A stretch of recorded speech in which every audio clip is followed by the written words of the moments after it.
늦은 밤 집에 돌아온 아버지는 하루 종일 쌓인 피곤으로 무겁게 문을 열었습니다. 그런데 거실에서 기다리고 있던 아들이 눈빛을 반짝이며 묻습니다. 아빠, 오늘 학교에서 있었던 일을 얘기해도 돼요? 아버지는 오늘은 너무 피곤한데 하고 잠시 머뭇거렸지만 아들의 진지한 눈빛에 마음이 흔들렸습니다. 바로 그 순간 오늘 밤이 평범하지 않을 것임을 직감했습니다. 아들은 학교에서 있었던 일들을 이야기하기 시작했습니다. 친구가 괴롭힘을 당했는데 아무도 도와주지 않았다는 이야기였습니다.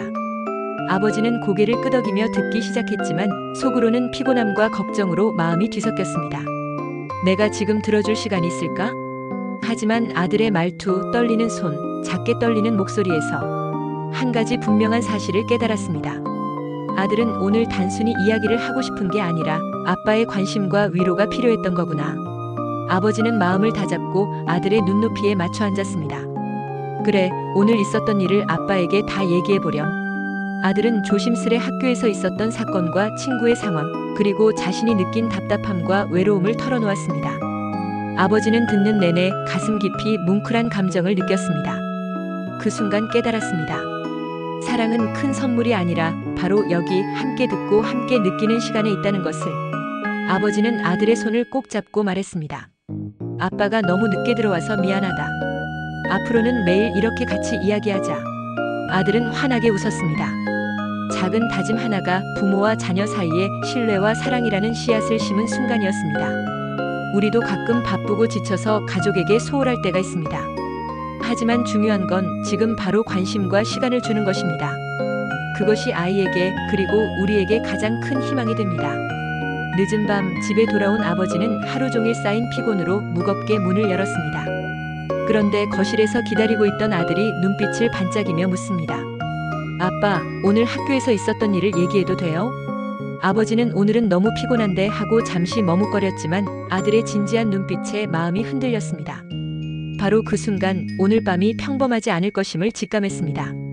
아들은 학교에서 있었던 일들을 이야기하기 시작했습니다. 친구가 괴롭힘을 당했는데 아무도 도와주지 않았다는 이야기였습니다. 아버지는 고개를 끄덕이며 듣기 시작했지만 속으로는 피곤함과 걱정으로 마음이 뒤섞였습니다. 내가 지금 들어줄 시간이 있을까? 하지만 아들의 말투, 떨리는 손, 작게 떨리는 목소리에서 한 가지 분명한 사실을 깨달았습니다. 아들은 오늘 단순히 이야기를 하고 싶은 게 아니라 아빠의 관심과 위로가 필요했던 거구나. 아버지는 마음을 다잡고 아들의 눈높이에 맞춰 앉았습니다. 그래, 오늘 있었던 일을 아빠에게 다 얘기해보렴.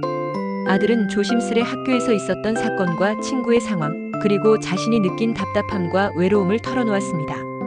아버지는 듣는 내내 가슴 깊이 뭉클한 감정을 느꼈습니다. 그 순간 깨달았습니다. 사랑은 큰 선물이 아니라 바로 여기 함께 듣고 함께 느끼는 시간에 있다는 것을. 아버지는 아들의 손을 꼭 잡고 말했습니다. 아빠가 너무 늦게 들어와서 미안하다. 앞으로는 매일 이렇게 같이 이야기하자. 아들은 환하게 웃었습니다.